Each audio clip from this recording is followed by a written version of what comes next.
శ్రీనివాస్ గారు నమస్తే అండి. నమస్తే అండి. నమస్తే. ఎస్ శ్రీనివాస్ గారు వింటున్నారు కదా, చీకోటి ప్రవీణ్ గారు అంటే వారికి డైరెక్ట్గా రాధాకిషన్ కాల్ చేసి బెదిరింపులకు పాల్పడడం కావచ్చు, ఆల్రెడీ రాజాసింగ్ విషయంలో చేశాం పీడీ యాక్ట్ పెట్టడం, నీ విషయంలో మాకు లెక్క అని అంటే ఎంత ఓపెన్గా బెదిరించడాన్ని ఏ విధంగా చూడాలి? అసలు ఈ మొత్తం కేసు వ్యవహారంలో ప్రస్తుతం ఏం జరుగుతోంది?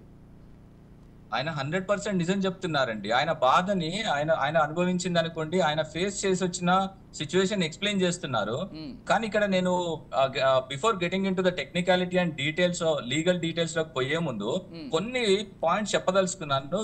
ఇది మీ మీడియా ముఖంగా ప్రజలందరికీ కూడా. డెఫినెట్లీ అండి. సో ఇక్కడ ఒక మనిషిని ఎవరైనా చంపేస్తే 302 మర్డర్ కేసు వేసేస్తాము, ట్రయల్ చేస్తాము, శిక్ష ఇస్తాము, ఇది కోర్టులో అయిపోతుంది, అంతేనండి? అవును. మరి వందల మంది చంపడానికి కారణమైన వాడిని, వందల మంది చచ్చిపోయిన వాళ్ళకి రీజన్ అయిన వాళ్ళని, అంటే ఫోన్ ట్యాపింగే కదా, కత్తి లేదు చేతిలో, గన్ను లేదు చేతిలో, నేను డైరెక్ట్ చంపలేదు కదా అంటే, కానీ వీళ్ళు కారణం అయ్యారు.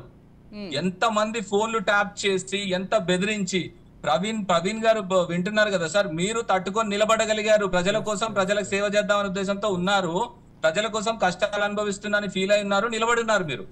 కానీ చాలా మంది బిజినెస్ మ్యాన్స్ నాకు తెలిసిన నా క్లయింట్లలోనే ఉన్నారండి సార్. సారీ టు ఇంటరప్ట్, ఇవాళ బయటికి చెప్పుకోని వాళ్ళు ఎంతమంది అమ్మాయిలు ఉన్నారో, బయటికి చెప్పుకోలేని వాళ్ళు, వాళ్ళ పరిస్థితి హీరోయిన్లు సైతం ఈ రోజు అంటే నేను చెప్తానండి, లిస్ట్ అవుట్ చేస్తాను. బిజినెస్ మ్యాన్లకి ఎవరి దగ్గర అయితే డబ్బు కొంచెం కనిపిస్తుందో, ఎవరిదైనా పెద్ద ప్రాజెక్ట్ స్టార్ట్ అయిందా, కథం స్టార్ట్ వాడిది ట్రాక్ చేయడము, వాడి దగ్గర ఉన్న లూప్ హోల్స్ అన్ని తీసుకోవడము, వాడిని బ్లాక్ మెయిల్ చేయడము, డబ్బులు తెమ్మడము.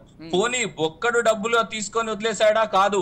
ఈ ఫోన్ ట్యాపింగ్ లో లింక్ లో ఉన్నారు కదా, ఈ హైరార్కీ ఉంది కదా, మీరు చీఫ్ ఇంటెలిజెన్స్ చీఫ్ ఆఫీసర్ దగ్గర నుంచి చూసుకుంటే ఎస్ఐ వరకు, అంటే తప్పుగా అనుకోవద్దు, జనాలు కూడా ఏమనుకోవద్దు, కానీ ఒక అమ్మాయిని ఒకటి రేప్ చేసి వదిలేదు, తర్వాత ఇంకోటి వచ్చి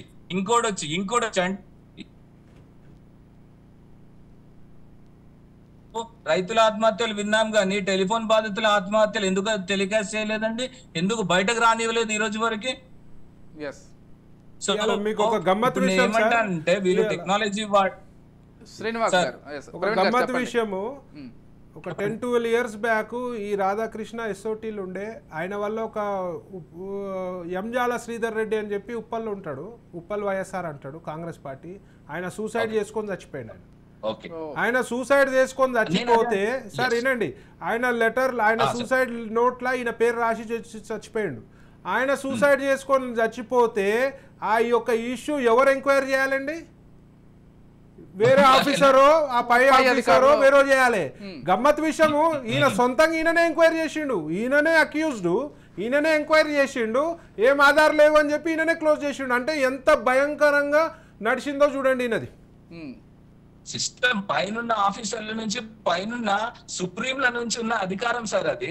సార్ ఈయనకు బయట చెప్పుకుంటారు సార్, ఈయన డైరెక్ట్ సీఎం కే, డైరెక్ట్ కేసీఆర్ కే ఆన్సరబుల్. ఈయన కమిషనర్ గారు కాదు, డీజీ గారు కాదు, ఎవరు కాదు, he is only answerable to KCR.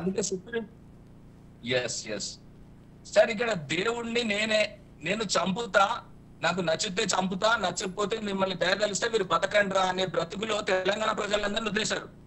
ఇక్కడ సార్ మీరు ఇంకొకటి, మేధావులు, తెలంగాణలో ఉన్న మేధావులు, experts and successful business mans అందరూ తెలంగాణ వదిలేసి వేరే దేశాలకు వెళ్ళి బిజినెస్ ఎస్టాబ్లిష్ చేసుకునే కారణం కూడా వీలే అయ్యారు సార్. ఇక్కడ కొంచెం బాగుపడ్డా వాళ్ళ దృష్టిలోకి వచ్చేస్తాం. దొరల రాజ్యం అని ఊరికే బెదిరించడం సార్. ఇవాళ సిటీలా, ఫైనాన్షియల్ డిస్ట్రిక్ట్ లా, గచ్చిబౌలిలా ఇవాళ కేటీఆర్ పై ఎన్ని ఫ్లోర్ల ఆస్తులు ఉన్నాయి, బెనామీ పైల, అసలు సిబిఐ ఎంక్వైరీ, ఈడీ ఎంక్వైరీ చేయాలి సార్. ఇప్పుడు దొరలప్పుడు రజాకర్ అని మొన్న కొత్తగా సినిమా వచ్చింది మొన్న రీసెంట్ గా, పెద్ద మనిషి అయిన అమ్మాయి ఉంటే దొర దగ్గరికి పోవాలి కదా, అట్లా ఒక బిజినెస్ మ్యాన్ కానీ ఫైనాన్షియల్ గా సక్సెస్ఫుల్ అవుతే వీళ్ళ ఉచ్చులో పడాలి.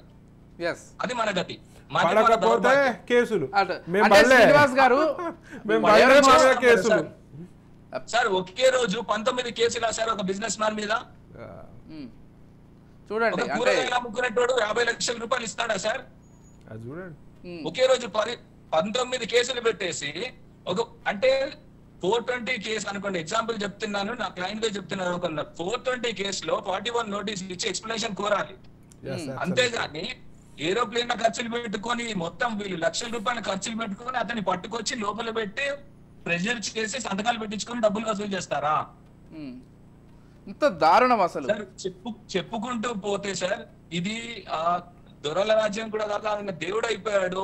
ఆయన చేసిందే శాసనం అయిపోయింది. కిందున్న వాళ్ళకి కూడా కొంచెం అంటే కొంచెం సిగ్గు లజ్జ లేకుండా అన్ని అతిక్రమించి సుప్రీం చెప్పాడు మేము చేశాము, మమ్మల్ని ఎవరు ఏం సార్ అంటే మీరు మీకు అర్థం అవట్లేదు శ్రీనివాస్ గారు. వాళ్ళని ఆ పోస్టింగ్ లో ఎక్స్టెన్షన్ ఇచ్చి రిటైర్ అయిన వాళ్ళని ఎక్స్టెన్షన్ ఇచ్చి ఆ పోస్టింగ్ లో పెట్టిందే ఈ పనులు చేయనికి. వాళ్ళ వర్కే అదే.